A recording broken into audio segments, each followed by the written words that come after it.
आज हम डिस्कस करेंगे कॉटरी। कॉटरी एक ऐसी टेक्निक है जो यूज़ करती है इधर इलेक्ट्रिसिटी और हीट और chemicals for cutting of the tissue और coagulation of the tissue. Remember this point. Cautery के दो यूज है, इधर कटिंग ऑफ द टिश्यू और coagulation of the tissue by using the electricity, heat or chemical. If it uses the electricity, then it is called the electrocautery. If it uses the heat, then it is called the thermal cautery.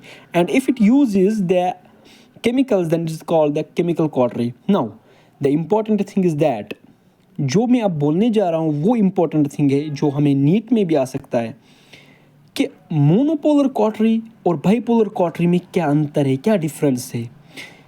Monopolar cautery, as its name indicates, that it is a single electrode and it has a two electrodes. But the question is that ये हमें पता चल रहा है कि bipolar cautery में दो electrodes है, तो एक इलेक्ट्रोड से करंट आएगा और दूसरे से जाएगा तो सर्किट कंप्लीट होगा। लेकिन मोनोपोलर कॉटरी में सर्किट कैसे कंप्लीट हो रहा है, that is because of the patient plate. ये याद रखना है, the patient plate is present on the monopolar cautery, but in the bipolar cautery there is a no patient plate required because two electrodes are present there which completes the circuit, right. Now mechanism action क्या है, in bipolar cautery एक electrode से current आएगा, patient में जाके दूसरे electrode से निकल के कंप्लीट करेगा circuit. But in monopolar cautery एक इलेक्ट्रोड से आके पेशेंट में जाएगा करंट और दूसरी साइड से हमने पेशेंट प्लेट लगा के ये सर्किट को कंप्लीट करेगा।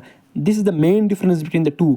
The patient plate is required in the monopolar cautery. This the MCQ previous year question भी है कि patient plate present on monopolar cautery.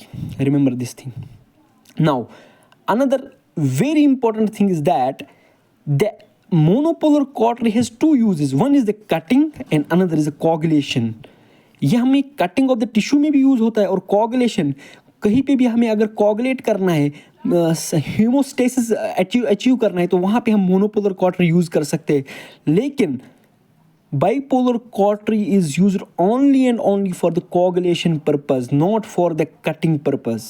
This is the very important thing which you have to remember for both NEET as well as INICT. Thank you.